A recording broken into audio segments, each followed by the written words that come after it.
Измамен сум, демократите ми ја крадат победата. Сакам да престане броењето на гласовите. Нов напад од актуелниот американски претседател Доналд Трамп, кој без докази за украдени избори уште еднаш го поткопа демократскиот систем во Соединетите држави. За Трамп гласовите испратени преку пошта кои се уште се бројат се незаконски и повторно побара да се опре броењето. People know what's happening and they see what's happening and it's before their eyes. And there are many instances which will be reported very shortly.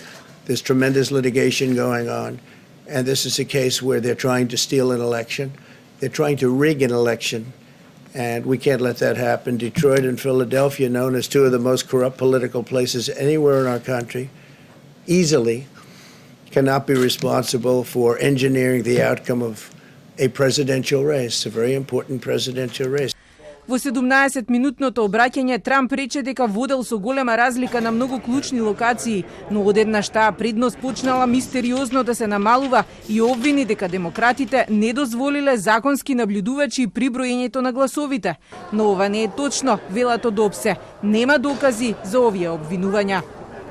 Of course, it's a detailed process.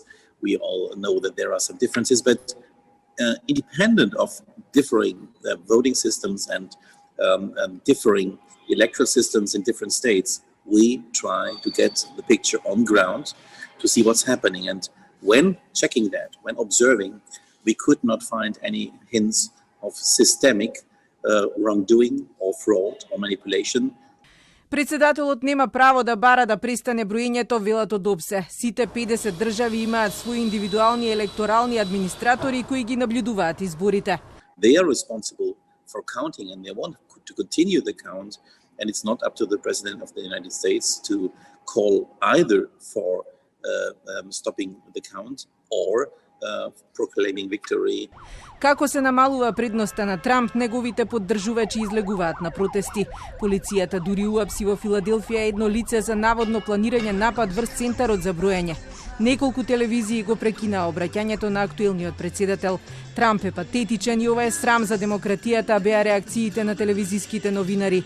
Бара да прекина броењето на гласовите по пошта, бидејќи самиот тој ги повика поддржувачите да не гласаат по пошта и знае дека овие гласови се во полза на неговиот ривал, демократот Џо Бајден, објаснуваат аналитичарите. Шансите за влез во Белата куќа се речиси изедначени во моментов и на Бајден и на Трамп. Сепак Бајден со 253 електорални гласови наспроти 214 за Трамп е многу поблиску до освојување на потребните 270. Битката се води во Аризона, Невада, Пенсилванија и Џорџија.